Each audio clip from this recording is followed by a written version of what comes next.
당신 의사 맞아? 하마터면 당신 때문에 죽을 뻔했잖아. 도대체 어떻게 하면 이런 진단을 할 수가 있는 거죠?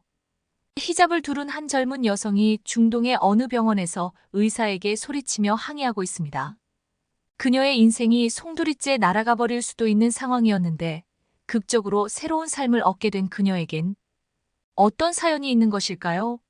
지금부터 그녀의 사연 속으로 들어가 보도록 하겠습니다. 아리랑 튜브. 안녕하세요. 저는 사우디아라비아 수도의 외곽 지역에 살고 있는 수마야라고 해요. 이곳에서 만난 한국인 아줌마 아저씨들 덕에 제 인생이 180도 달라진 사건이 있어서 이렇게 사연을 보내게 되었어요. 아마 한국인들이 없었다면 지금의 저는 없었을 거라고 생각해요. 그때만 생각하면 지금도 감사한 마음에 눈물이 나려고 하네요. 지금부터 제 이야기를 들려드릴게요. 저는 사우디의 수도 외곽 지역에서 태어났어요. 대부분의 사람들이 사우디아라비아라고 하면 세계 최대의 산유국으로서 막대한 부를 가진 부자 나라라고 생각하실 거예요. 반은 맞고 반은 틀렸다고 할 수 있어요. 사우디 왕족들은 석유를 통해 막대한 부를 쌓았지만 실상은 빈부격차가 매우 심하다고 할 수 있어요. 막대한 실업률을 보이고 있고 입에 풀칠하기도 힘든 상황에 있는 사람들이 너무나 많아요. 특히 제가 살고 있는 수도의 외곽 지역은 특히나 그 상황이 열악해요. 수도와 가까워서 다들 잘 살 거라고 생각하지만 변변찮은 집도 없고 생계를 꾸려나가기가 매우 힘든 상황이에요. 경제활동도 제대로 하기가 힘들어서 하루하루 버티기도 힘든 상황이에요. 왕족들은 부를 지키기에 급급하고 부패가 만연해서 빈부격차는 점점 더 심해지고 있어요. 서민들을 위한 지원 정책을 계속 진행 중이라고는 하지만 이렇다 할 성과는 없는 편이에요. 저희 아버지는 생계를 꾸려나가기 위해 사우디에 있는 건설 현장에서 힘들게 일을 하고 계세요. 현장에서 합숙을 하시다 보니 얼굴 보기가 매우 힘들어요. 그러던 어느 날이었어요. 오랜만에 주말을 맞아 아버지께서 집에 오셨어요. 오랜만에 모인 가족들은 기쁜 마음에 같이 식사도 하고 즐거운 시간을 보내고 있었어요. 오랜만에 오신 김에 아버지는 집안에 문제가 있었던 부분도 수리를 해주셨어요. 집 외벽에 문제가 있어서 사다리를 타고 올라가셔서 작업을 하고 계셨어요. 저는 집안에서 어머니와 함께 간식을 준비하고 있었어요.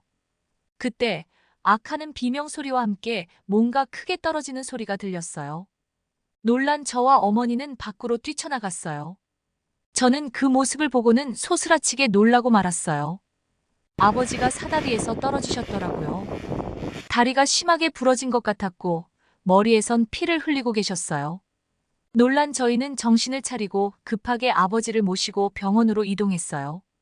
아버지는 곧바로 수술실로 들어갔고 몇 시간이 흐른 후에 수술실에서 나오셨어요. 수술을 하는 동안의 그 시간은 정말 몇 년이 흐른 느낌이었어요. 어머니와 저는 너무나 걱정이 되어서 울면서 간절히 기도를 했어요. 의사 선생님께서 다행히 다리 수술은 잘 되었지만 심한 후유증이 남을 수도 있다고 하시더라고요.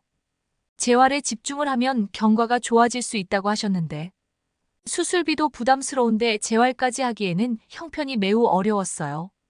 그래도 아버지께서는 더 크게 안 다친 게 어디냐며 금방 좋아질 거라며 저희를 안심시키셨어요. 하지만 아버지의 재활이 얼마나 오래 걸릴지도 모르고 어머니 혼자서 생계를 꾸려나가기에도 너무 빠듯한 걸 알았기에 저도 일을 해서 돈을 벌어야겠다고 말씀을 드렸어요. 사실 저는 대학 진학을 준비하고 있었어요. 부모님의 꿈이기도 했고 저 또한 가난을 벗어나는 게 공부를 열심히 해서 더 좋은 곳으로 취업을 하는 게 목표였거든요. 하지만 지금 상황에서 학업은 중요한 게 아니었고 어떻게든 아버지 재활과 가정을 돕는 게 최우선이었어요. 부모님이 처음에는 반대를 하셨지만 뾰족한 수가 없었기에 제 의견을 존중해 주셨어요. 아버지가 사우디의 한국 건설사가 주관하는 현장에서 일을 하셨었는데 지인을 통해서 한국 건설사의 식당에 취업을 할 수 있게 되었어요. 아버지께서는 한국인들은 성실하고 매사에 열심이라 다른 곳보다는 한국 기업에서 일을 하는 게 훨씬 좋을 거라면서 추천해 주셨어요. 그렇게 저는 고향을 떠나 사우디의 건설 현장으로 떠나게 되었어요. 저는 한국인들을 위한 식당에서 요리 보조 및 주방 업무를 담당하는 일을 했어요. 저희 팀에는 영양사분과 한국인 이모님이 몇 분 계셨어요. 한국인 분들이 너무 친절하게 대해주셔서 빨리 적응할 수 있었던 것 같아요. 어려서부터 어머님에게 요리를 배웠고 집안일도 많이 해서 일을 하는 게 크게 어렵진 않았는데 처음 접하는 한식이다 보니 배울 게 아주 많았어요. 한식은 종류도 아주 다양하고 수많은 양념들을 가지고 요리를 하더라고요. 이렇게 다채로운 요리는 태어나서 처음 보는 것들이었어요. 처음엔 요리를 하는 게 어려웠지만 열심히 배웠고 최선을 다해서 일을 했어요. 이런 제 모습이 기특했는지 이모님들이 더 많이 챙겨주시고 많은 걸 가르쳐 주셨어요. 일을 하다 보니 한국인 아저씨들과도 많이 친해졌어요. 말은 제대로 통하지 않았지만 간단한 영어로 소통은 할 수 있었어요. 제가 일을 하면서 느꼈던 한국인들의 특징 중 하나가 뭔가를 잘 챙겨주시는 거였어요. 아저씨들이 식사를 하러 오실 때 가끔씩 한국의 과자나 라면 같은 것들을 가져다 주시곤 하셨어요. 같이 타지에서 고생하는 입장인데 잘 챙겨 먹으라며 이것저것 많이 주셨어요. 그럴 때마다 챙겨주시는 게 너무나 감사했어요. 제 또래도 없고 해서 외롭기도 하고 힘들었었거든요. 한국 아줌마, 아저씨들 덕분에 잘 버틸 수 있었던 것 같아요. 나중에 알게 되었는데 이게 한국의 정이라는 거더라고요. 한국인들은 배려심이 많고 남들을 잘 챙기는 것 같아요. 사우디에 있을 때는 간식거리 같은 것도 잘 못 먹었었는데 한국의 과자는 너무 맛있더라고요. 특히 라면은 정말 맛있었어요.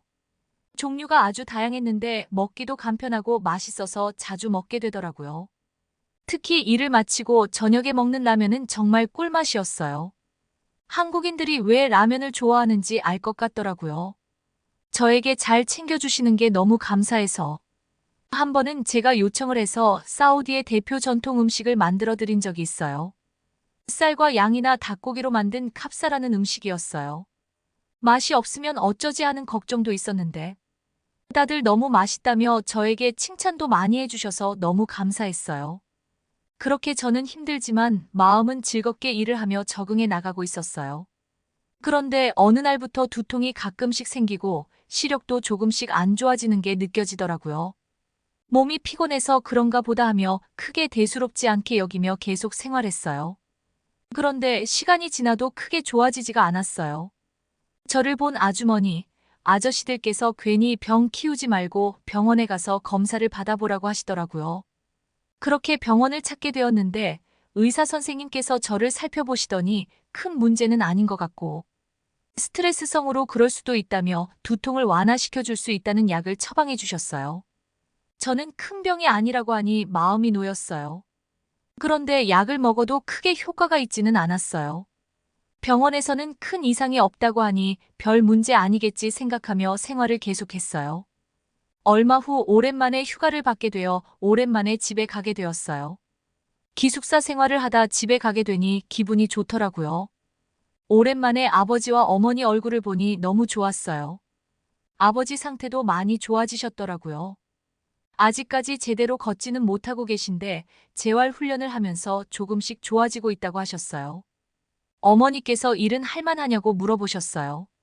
저는 그간 있었던 일들을 얘기했어요. 한국인 이모님, 아저씨들이 잘 챙겨줘서 잘 지내고 있다고 말이죠. 한국인들은 정이 많아서 이것저것 잘 챙겨주시고 관심도 많이 가져주신다고 했어요. 선물 받았던 간식들을 집에 들고 갔는데 부모님도 매우 맛있다고 하시더라고요. 그리고 제가 배운 한국 음식을 해드렸어요.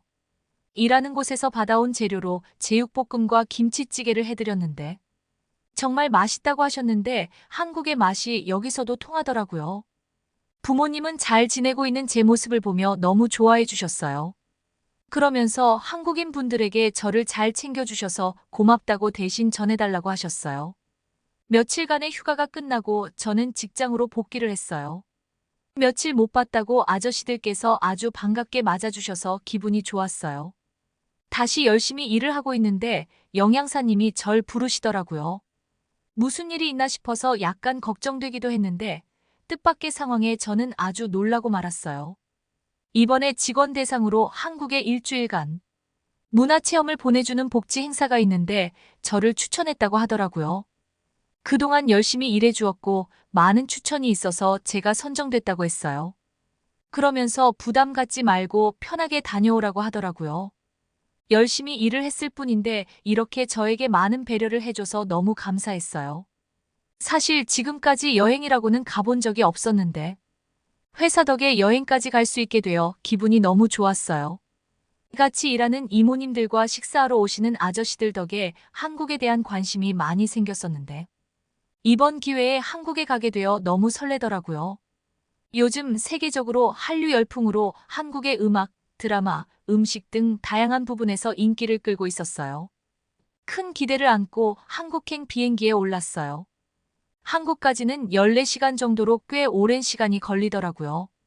이렇게 긴 시간 동안 비행기를 타는 건 처음이었는데 힘들기도 했지만 설렘이 더 컸던 것 같아요. 한참을 이동한 후 드디어 한국에 도착할 수 있었어요. 인천공항에 도착한 저는 정말 까무러치게 놀라고 말았어요. 공항의 규모는 엄청났고 뭔가 다른 세계에 온 듯한 느낌이 들었어요. 한국이 이 정도로 발전된 곳인지는 몰랐는데 정말 신기했어요. 첨단 시설들로 아주 잘 만들어져 있었어요. 공항에는 아주 다양한 국적의 사람들로 붐비고 있었는데 한국의 인기를 실감할 수 있었어요. 수속을 밟고 나오니 회사에서 준비해준 버스가 대기를 하고 있더라고요. 저희는 버스를 타고 서울로 이동을 했어요. 인천대교를 타고 이동을 했는데 다리 규모가 엄청나더라고요. 한국에서 제일 길고 세계에서 5번째로 긴 다리라는 설명을 들으면서 다시 한번 한국의 대단함을 느낄 수 있었어요. 다리 뒤로 드넓게 펼쳐진 바다를 보니 기분이 매우 좋았어요. 명동이란 곳으로 처음 이동을 했는데 외국인들이 정말 많았어요. 수많은 길거리 음식 판매점이 있고 화장품 가게들도 엄청 많더라고요. 한국 화장품이 유명하다고 얘기는 많이 들었었는데 실제로 와서 보니 정말 신기했어요. 기분 좋게 관광을 이어나가려고 하는데 갑자기 두통이 엄청 심하게 느껴졌어요. 그러면서 시야도 좁아지는 게 상태가 좋지 않음을 직감할 수 있었어요. 잠시 앉아서 휴식을 취하는데도 고통이 쉽게 없어지지 않았어요. 담당자님이 무슨 일이냐고 물어보셔서 제 사정을 이야기했어요. 사우디 병원에서 별 문제가 없다고 해서 두통약을 먹고 있었는데 증세는 크게 호전되지 않았고 지금 갑자기 증세가 심하게 나타났다고 말이죠.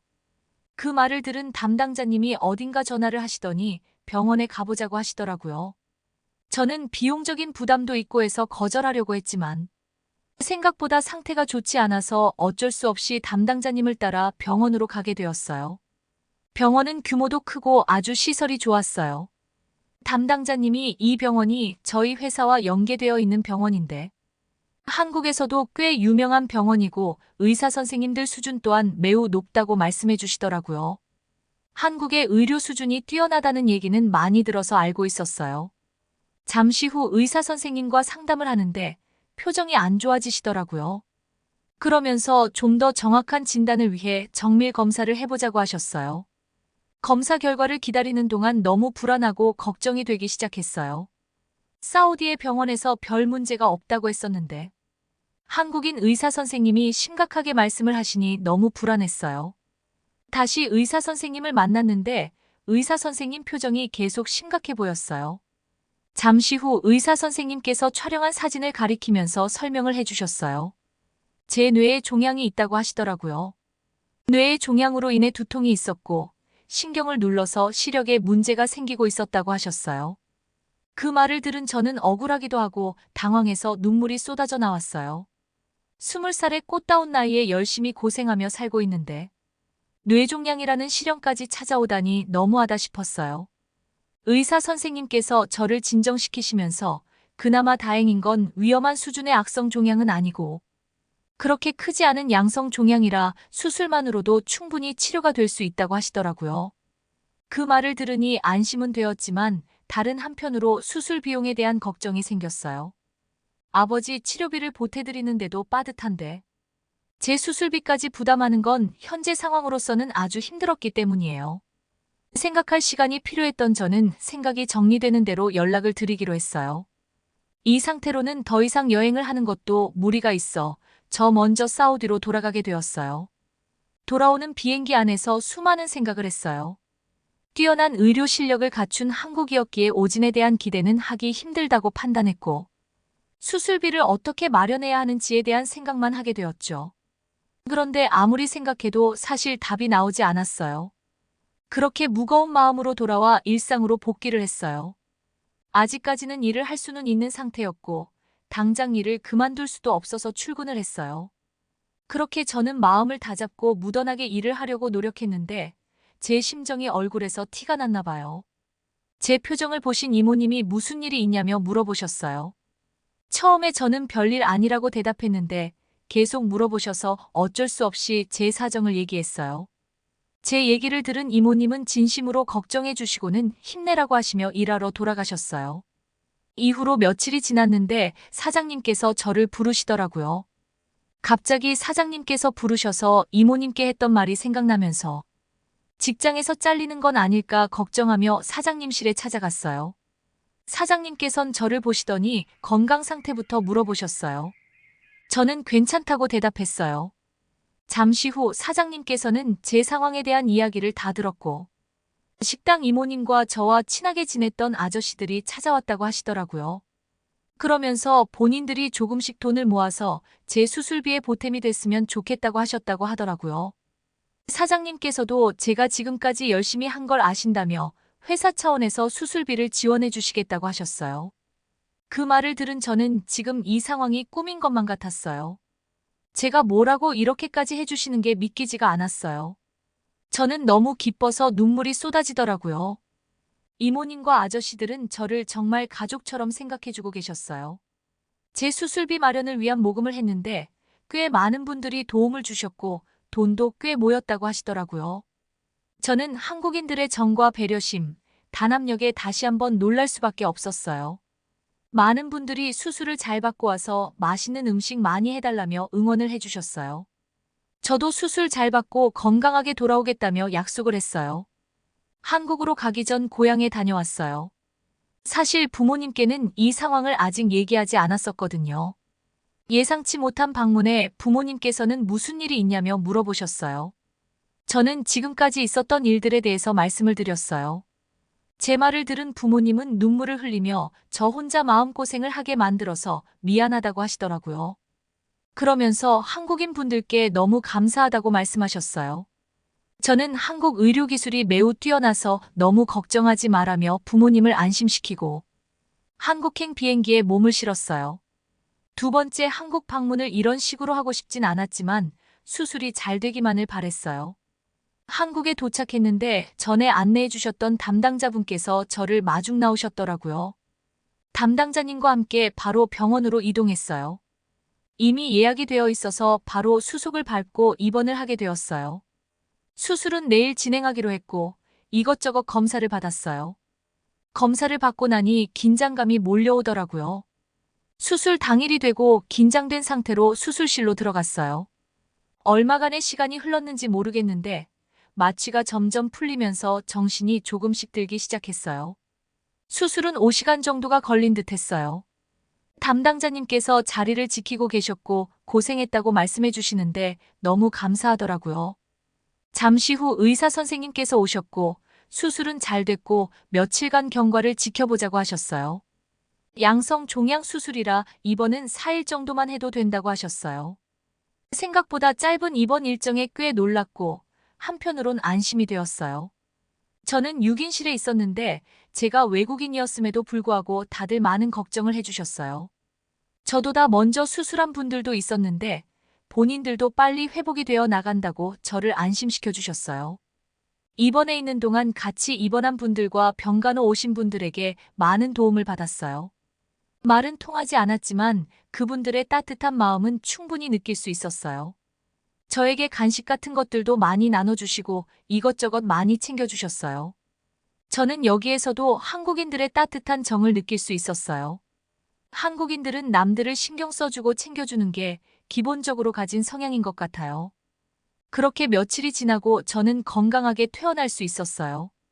수술은 잘 되었지만 경과도 지켜봐야 하고 바로 비행기를 타기에는 무리가 있다고 해서 2달 정도 한국에 머무르게 되었어요. 2달 동안 한국에서 지내는 비용적인 부분도 만만치 않을 거라 생각했는데 저에게 큰 도움을 주신 분이 계세요. 사우디에서 같이 일했던 이모님이신데 제가 수술을 받으러 오기 전에 한국으로 복귀를 하셨어요. 제가 취업할 때부터 계셨고 제가 자리 잡는 동안 많은 도움을 주셨었어요. 저와 비슷한 나이의 딸이 있는데 저를 보면 딸 생각이 많이 난다며 많이 챙겨주셨었거든요. 생각지도 못했는데 이 이모님께서 제 소식을 듣고 연락을 주신 거였어요. 이모님 따님이 다른 지역에서 대학교를 다니고 있어서 방이 남으니 저보고 돌아갈 때까지 지내라고 하시더라고요. 저는 이모님의 너무 큰 배려에 감사하면서도 이렇게 큰 신세를 져도 되나 걱정을 했었는데 이모님께서 괜찮다고 하셔서 염치불구하고 신세를 지게 되었어요. 덕분에 편안하게 몸 관리를 할 수 있었어요. 아파트에서 생활을 했는데 제가 사는 동네는 이런 아파트가 없어서 모든 게 신기했어요. 이렇게 고층에서 지내본 것도 처음이고 시설도 너무 좋아서 너무 살기가 좋았어요. 2달이라는 시간이 정말 금방 지나가더라고요. 추가적인 검사에서도 이상이 없다는 의사 선생님의 말을 들으니 너무 행복했어요. 다행히 재발 위험도 없을 거라고 하셔서 안심이 되었어요. 그렇게 저는 기쁜 마음으로 고향으로 돌아갈 수 있었어요. 건강하게 돌아온 제 모습을 본 부모님들은 너무 기뻐하시면서 기쁨의 눈물을 흘리셨어요. 얼마 후 저는 사우디의 직장으로 복귀를 했어요. 다행히 몸 컨디션도 좋아서 금방 복귀할 수 있었어요. 저를 본 이모님들과 아저씨들은 자신의 일인 것 마냥 기뻐해 주셨어요. 이렇게까지 반가워해 주실 줄은 몰랐는데 과한 환대에 가슴이 뭉클해지더라고요. 이분들이 없었다면 제가 지금 이 자리에 서 있을 수 있었을까요? 아버지의 사고로 인해 어쩔 수 없이 이곳에 왔지만 전 여기서 새로운 생명을 얻을 수 있었어요. 한국인들의 따뜻한 마음으로 한 생명이 축복을 받았어요. 저는 이 은혜를 평생 잊지 않고 어떻게든 갚으며 살아가려고 해요.